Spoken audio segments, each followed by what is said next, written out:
ہمارا national character جو ایسا ہونا چاہیے کہ ہم یہ دنیا میں ثابت کر سکیں کہ اللہ تعالیٰ نے ہم کو جس امن اور عدل کے قیام کے لیے اور برپا کرنے کے لیے پیدا کیا ہے، ہم اس کا حق ادا کرنا جانتے ہیں۔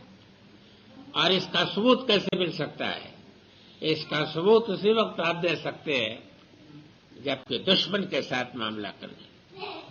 یہ آپ کو معلوم ہے کہ اسلام نے دشمن کے معاملے میں بھی تقوی کی ہدایت کی۔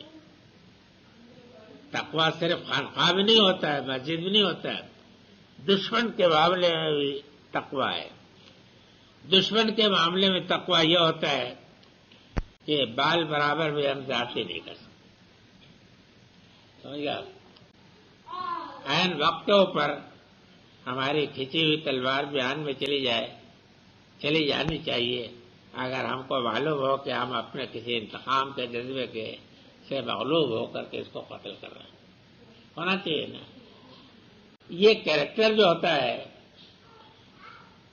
یہ آپ کو معلوم ہونا چاہیے کہ تصوف میں جو اعلیٰ مقامات کشف قبور وغیرہ ہوتے ہوں تو میں نہیں جانتا، اس سے مجھے خبر نہیں ہے، لیکن دنیا کی قوموں میں سرفرازی اور سربلندی اور رفعت اور سعادت کا مقام انہی قوموں کو حاصل ہوتا ہے جو یہ کیریکٹر۔ کمینوں کے قوم دنیا میں کبھی ترقی نہیں کرتی۔ بات ان معاملات میں عالی ظرف ہونا چاہیے۔ جب آپ دنیا کے دشمنوں کے ساتھ بھی انصاف کرنے کے اندر اپنے قابلیت پیدا کر لیں گے تب آپ یہ سمجھ سکتے ہیں کہ واقعتاً آپ اس قابل ہیں کہ اللہ تعالیٰ آپ کو انتخاب کرے دنیا کے قوموں کی امامت کے لیے۔ ہے نہیں یہ بات؟ بارک اللہ لنا ولکم فی القرآن العظیم ونفعنی وإیاکم بالآیات والذکر الحکیم واستغفر اللہ ان اللہ غفور رحیم وصلی اللہ تعالی علی خیر خلقہ محمد وآلہ وصحبہ اجمعین برحمتک یا ارحم الراحمین۔ انکار حدیث کا اصل مفہوم کیا ہے؟ ہر ایک عام مسلمان کو قرآن و سنت کے اتباع کرنے کے لیے حدیث کی چھان بین کا اہتمام کیسے کرنا چاہیے؟ اصل قصہ یہ ہے کہ یہ بات یاد رکھیے، یہ دو چیزیں، ایک ہے حدیث اور ایک ہے سنت۔ حدیث اور سنت میں بہت فرق ہے۔ سنت تو وہ نبی صلی اللہ علیہ وسلم کا جو ثابت طریقہ ہے، جو اس پر عمل حضور نے فرمایا، صحابہ نے آپ سے سیکھا اور اس پر وہ عمل کرتے رہے اور وہ امت میں منتقل ہوا۔ اس میں بعض چیزوں میں کچھ اختلاف بھی ہے، لیکن اختلاف کے باوجود سب سنت ہے۔ یعنی طریقے میں جو اختلاف ہے اس اختلاف کے معنی یہ ہے کہ وہ بھی سنت ہے، وہ بھی سنت ہے۔ فرق کر لیجیے کہ کچھ لوگوں نے جہری نمازوں میں آمین بالجہر کہا اور کچھ لوگوں نے نہیں کہا، دونوں سنت ہے۔ یہ عمل کیا ہے، ہاتھ چھوڑ کے نماز پڑھتے ہیں، ہم لوگ نماز ہاتھ باندھ کے پڑھتے ہیں، سب سنت ہے۔ تو ہمارے اوپر جس چیز کی ذمہ داری ہے وہ کتاب و سنت کی ہے۔ علیکم بسنتی اور سنت الخلفاء الراشدین۔ حدیث کا معاملہ یہ ہے کہ بالکل اس سے الگ ہے۔ حدیث کہتے ہیں ہر اس چیز کو کہ جو نبی صلی اللہ علیہ وسلم کے طرف منسوب کر کے بیان کی جائے، خواہ قول کی حیثیت سے یا اس حیثیت سے بیان کیا جائے کہ کسی مسلمان کو آپ نے کرتے ہوئے دیکھا لیکن اس کے اوپر آپ نے ٹھوکا نہیں، تو وہ بھی ہے۔ اس کے متعلق تمام ائمہ فن کا اتفاق ہے کہ یہ حدیث جو ہے اس کو وہ لوگ لفظ بھی کہتے ہیں خبر کا، یا ائمہ حدیث کے متعلق میں کہتا ہوں اہل حدیث ائمہ حدیث جو ہے اس کو خبر کا لفظ کرتے اور اس کی تعریف یہ کرتے کہ الخبر یحتمل الصدق والکذب، خبر میں دونوں کا احتمال ہوتا ہے کہ سچی بھی ہو، یہ بھی احتمال ہوتا ہے کہ جھوٹی ہو۔ تو جہاں تک کہ حدیث کا تعلق ہے وہ تو تحقیق کی جائے گی، اس کی سند دیکھی جائے گی، قرینہ دیکھا جائے گا، اس کے الفاظ دیکھے جائیں گے، موقع محل دیکھا جائے گا، جتنے اس کے راوی بیچ میں آتے ایک ایک کی جانچ پڑتال ہوگی۔ سنت کے متعلق یہ ہے کہ وہ عمل سے ثابت ہے۔ مثلا آپ ظہر کی نماز 4 رکعت پڑھتے ہیں، یہ کسی حدیث کی بنا پر تو نہیں کرتے، یہ تو امت کا عمل ہے، پیغمبر نے کیا، صحابہ نے کیا، ہم کرتے ہیں۔ کہیں قرآن میں تو نہیں ہے 4 رکعت، اعلیٰ کا مغرب کی نماز آپ 3 رکعت پڑھتے ہیں، 4 رکعت پڑھ کے ایک دن دیکھیے آپ کی نمازیں ختم ہو جائے گی، نہیں ہوتی۔ تو یہ چیزیں جو ہے یہ سنت ہے، سمجھ گئے آپ، یہ نبی صلی اللہ علیہ وسلم کے طریقے ثابت ہے۔ سنت کے معنی پٹا ہوا راستہ، چلتا ہوا راستہ، ہموار راستہ جو سب کو معلوم ہے۔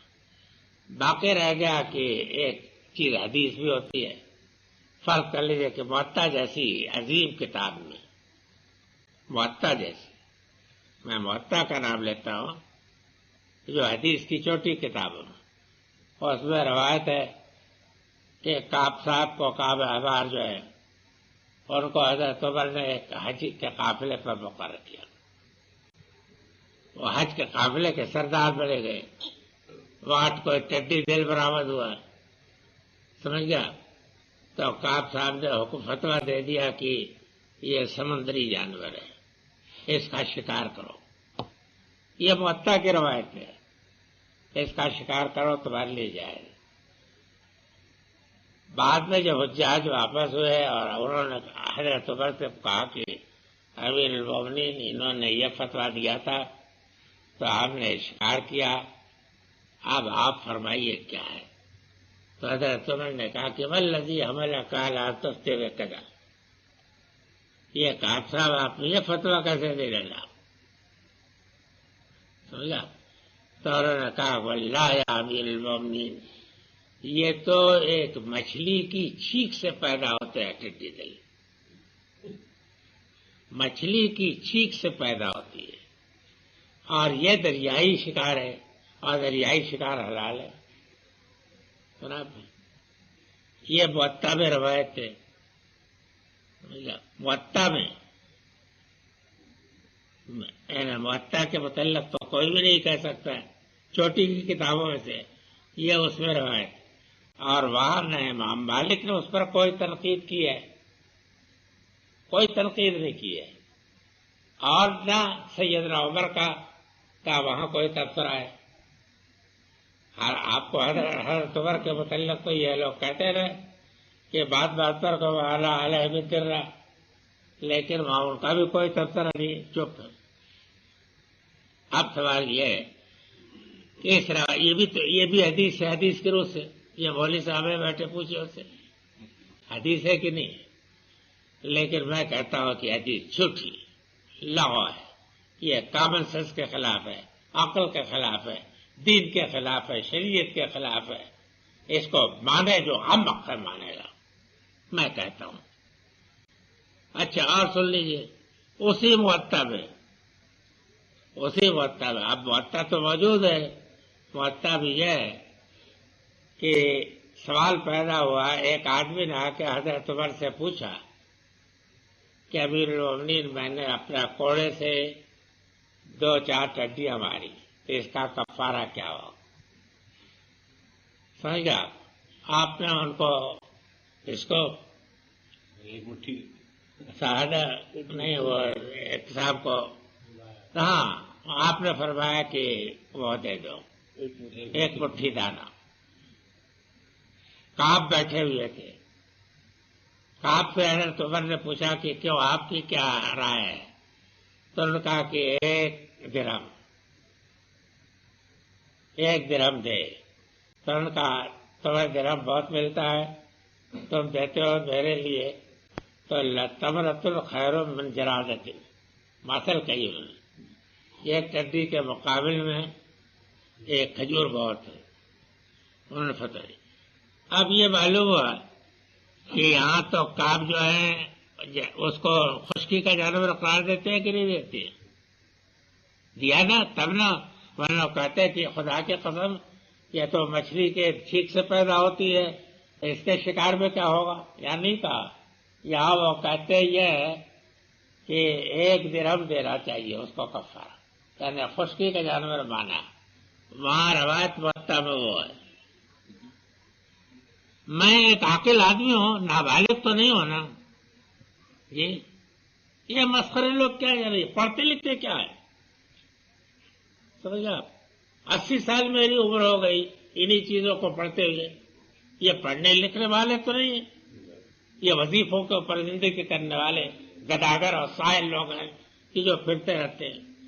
اب آپ یہ بتائیے کہ موطا میں یہ بھی روایت ہے اور یہ بھی روایت ہے، اب میں کیا کروں گا؟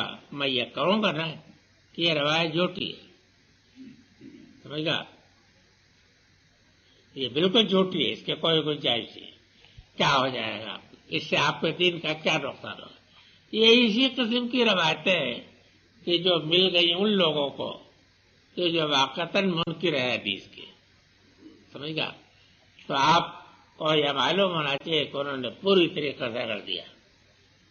وہ نقل کیا نے اس نے روایت کہ انہوں نے کہا کہ حضرت موسیٰ یہ جو کپڑے پہن کے نہایا کرتا ہے، یہود نے کہا، تو اس کی وجہ ہے کہ اس کو فتق کی بیماری ہے۔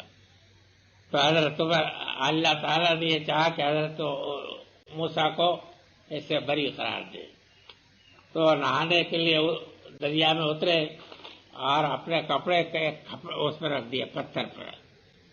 پتھر جو ہے کپڑے کو لے کے بھاگا۔ حضرت موسیٰ 100 یعنی میرا کپڑا پتھر لے گیا نکل کر کے بھاگے، سمجھ گا؟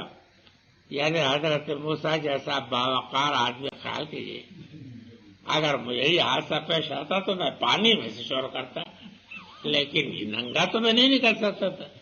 میں یہ نہیں سمجھ سکتا کہ جو یعنی یہ حضرت موسیٰ وہ ہیں کہ جن کے متعلق کفار کے قومیں جو ہے جو بحث کرتی ہے، تب وہ جو بحث کرتی ہے کہ دنیا کے عظیم قانون داں، عظیم مدبر، عظیم قومی ہیرو، تو ان کا نام آتا ہے کہ نہیں آتا ہے؟ ان کے متعلق یہ ہے کہ ایک دھوتی کے لیے یا ایک تہمت کے لیے اور ننگے نکل بھاگے اور کہا میرا کپڑا۔ کیا یہ ماننے کے قابل ہے؟ یہ بخاری بھی روایت